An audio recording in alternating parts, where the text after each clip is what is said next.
Salut à toi, cher humain, et bienvenue sur Gaming News Planet. Aujourd'hui, 3 news. La pénurie de PS5 et Xbox Series continuera jusqu'en 2022. Valheim jouable en VR. Et enfin, Resident Evil Village, un mystérieux personnage aperçu dans une publicité.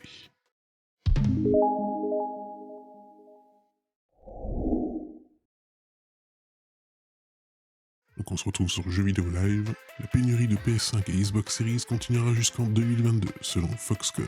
Va falloir être patient, puisque les affaires ne sont pas prêtes de s'arranger pour les consoles de Sony et Microsoft. Joie des scalpers, tristesse des joueurs, la pénurie qui frappe les consoles next-gen depuis de longs mois n'est pas prête de s'arranger.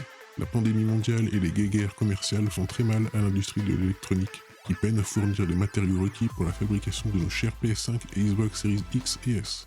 Selon Young Liu, PDG chez Foxconn, l'un des principaux acteurs du secteur, les soucis que rencontre le marché ne s'arrangeront pas avant un an, soit premier trimestre 2022, puisqu'il ne pourra pas assurer toutes les commandes qui leur ont été faites.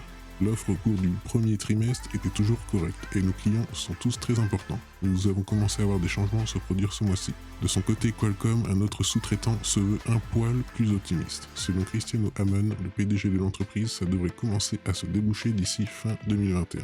Nous avons une crise incroyable de la chaîne d'approvisionnement. Cela va s'améliorer à mesure que nous arrivons à la fin de 2021. La fameuse puce qui pose problème est ultra demandée dans, à peu de choses près, tout ce qui touche à notre quotidien, que ce soit les smartphones, les PC et leurs matos ou encore nos consoles de salon. Ces dernières sont d'ailleurs dans le bas de la liste d'attente, ce qui signifie que tant que les fournisseurs de cette fameuse puce ne peuvent pas respirer à plein poumon pour désengranger la demande, toujours en hausse, nos PS5 et Xbox Series n'arriveront jamais à être produites à la chaîne correctement. Impossible de proposer suffisamment de stock pour rassasier tous les joueurs en manque. Bref, on n'est pas sorti de l'auberge, ce sont les scalpers qui vont être contents. On se retrouve sur jeuxvideo.com.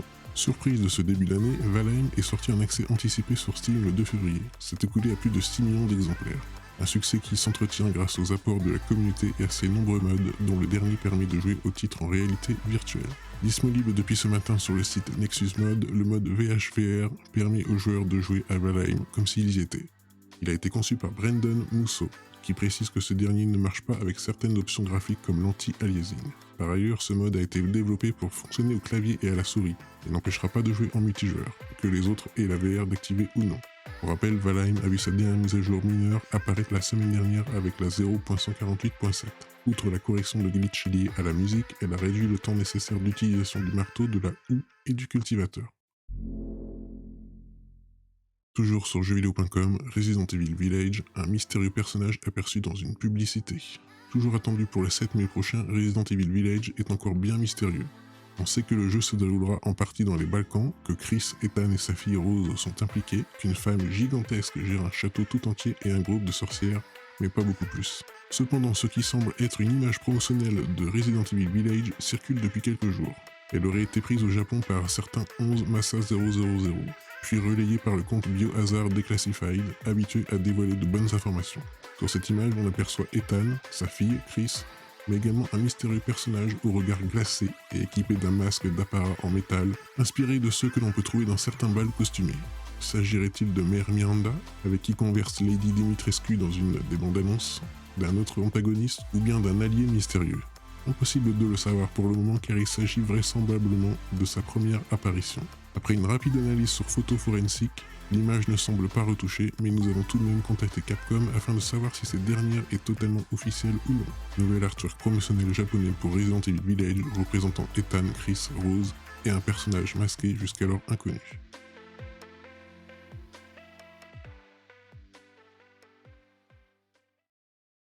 Et voilà, c'est la fin de cette vidéo, j'espère qu'elle vous aura plu.